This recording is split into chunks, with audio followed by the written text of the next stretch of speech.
I first discovered Negative Land sometime in the 1990s, most likely while scanning the college radio airwaves of WPRB in Princeton. That station, unpredictable, raw, alive, was a lifeline to music you couldn't find anywhere else.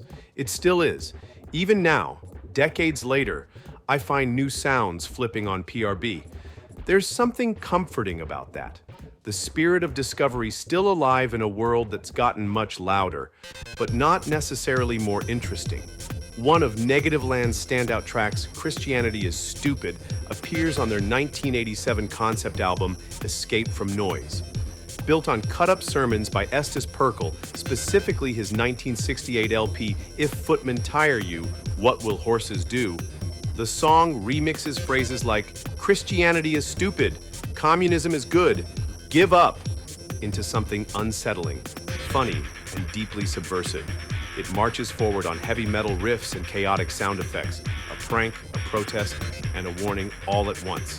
That spirit, creating work almost defiantly not meant for mass approval, pulled me toward experimental artists like Negative Land and Miranda July.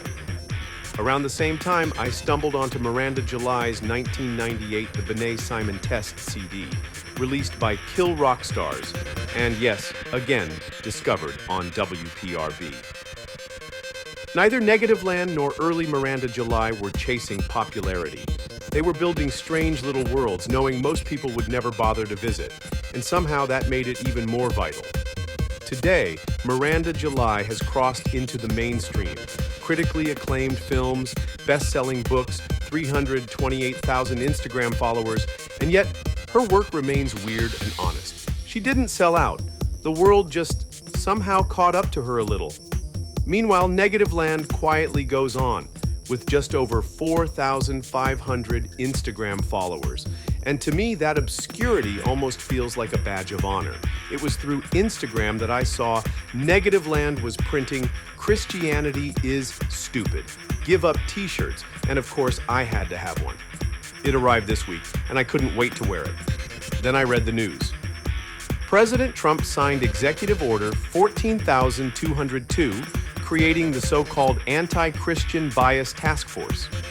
The order claims to protect Christians from government discrimination.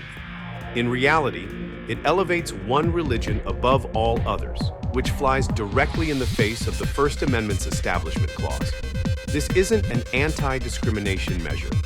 It's a political tool to reinforce the myth that Christians, who still make up about 67% of the U.S. population, are a persecuted minority.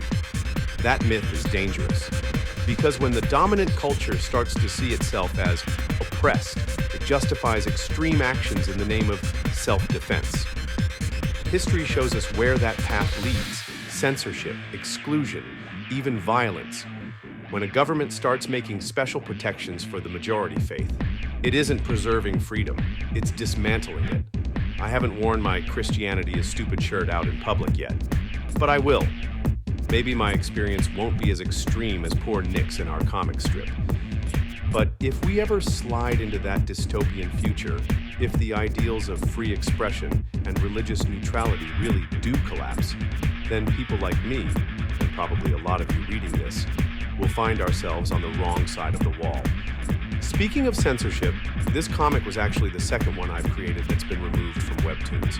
I received an email that read, "We are writing to inform you that the episode titled The ACB Task Force from your series Trash Talk with Bud, Nick, and Joe has been removed for violating our community policy due to unsuitable content."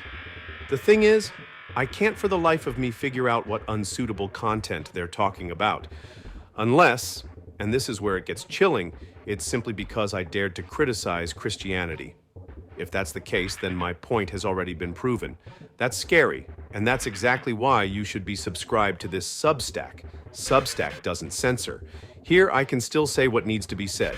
If you haven't already, hit that subscribe button and stick around. We're going to keep talking about this, loudly, critically, and freely.